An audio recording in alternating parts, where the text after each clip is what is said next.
अस्सलाम वालेकुम नाजरीन, INE टुडे न्यूज़ में आपका खैर मकदम है। आइए देखते हैं ये तफसीलात। राफेल डील के बारे में कांग्रेस के साबिक सदर राहुल गांधी के माजी में दिए गए बयान पर आम माफी का मुतालबा किया जा रहा है।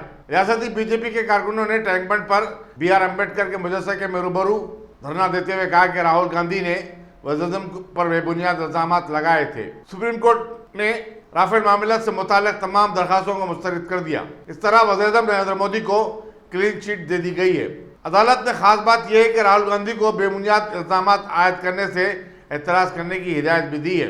धरना की क़यादत बीजेपी के रियासती सदर डॉक्टर के लक्ष्मण और बीजेपी के MLC N रामचंद्र राव ने की।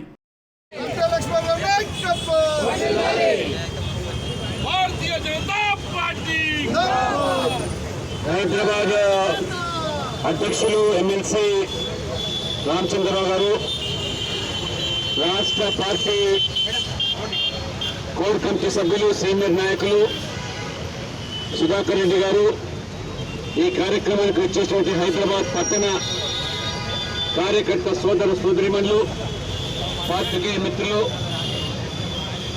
ఈరోజు దేశవ్యాప్తంగా కూడా భారతీయ జనతా పార్టీ, కాంగ్రెస్ పార్టీ ప్రధానంగా రాహుల్ గాంధీ ఏదైతే భారతీయ జనతా పార్టీ మీద ఆధారం లేకుండా ఆరోపణలు చేసి ముద్దు జల్లే కార్యక్రమానికి పూనుకుంటే ఈ దేశవ్యాప్తంగా కూడా ప్రజలు రాహుల్ గాంధీ యొక్క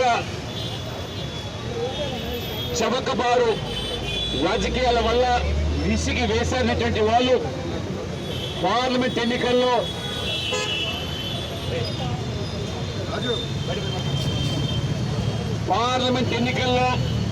ఒక స్పష్టమైన చంపపెట్టు లాంటి తీర్పునిచ్చినప్పటికీ కాంగ్రెస్ నాయకులకు బుద్ధి రాలేదు. ఇవాళ భారతీయ జనతా పార్టీ అందుకనే రాహుల్ గాంధీ క్షమాపణ చెప్పాలి, క్షమాపణ చెప్పే వరకు దేశ ప్రజలు నిన్ను వదిలిపెట్టే ప్రసక్తి లేదు అని హెచ్చరించడానికే ఈ యొక్క నిరసన కార్యక్రమాలు. అందులోని భాగంగానే హైదరాబాద్ శాఖ తలపెట్టే కార్యక్రమం. కాంగ్రెస్ పార్టీ నాయకులకు కనువిప్పు కావాలి. ఈ రాఫెల్ ఒప్పందం కాంగ్రెస్ పార్టీ మీరు చేసిన కుంభకోణాలు, అవినీతి విసిగిన ప్రజలు మార్పు కోసం నరేంద్ర మోడీకి అవకాశం ఇస్తే, ఒక ఛాయ్ అమ్ముకున్న వ్యక్తి ఛాయ్ వాళ్ళ దేశానికి ప్రధానమంత్రి చేసిరంటే ప్రజలు కాంగ్రెస్ యొక్క అవినీతి, కుంభకోణాలు, వారసత్వ రాజకీయాలు, బంధుప్రీతి పట్ల విసిగిన ప్రజానికం. ఏ కోణంలో చూసినా కాంగ్రెస్ కుంభకోణాలే.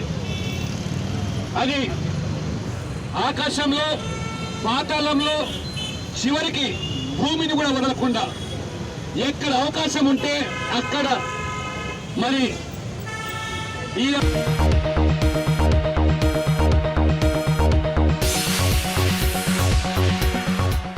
अगर आपने हमारे चैनल को सब्सक्राइब नहीं किया है तो आपको यहाँ सब्सक्राइब बटन दिख रहा है, उसे क्लिक करिए और सब्सक्राइब कीजिए और साथ ही साथ बेल आइकॉन को भी क्लिक करिएगा जिससे कि आपको ताज़ा अपडेट मिलते रहें।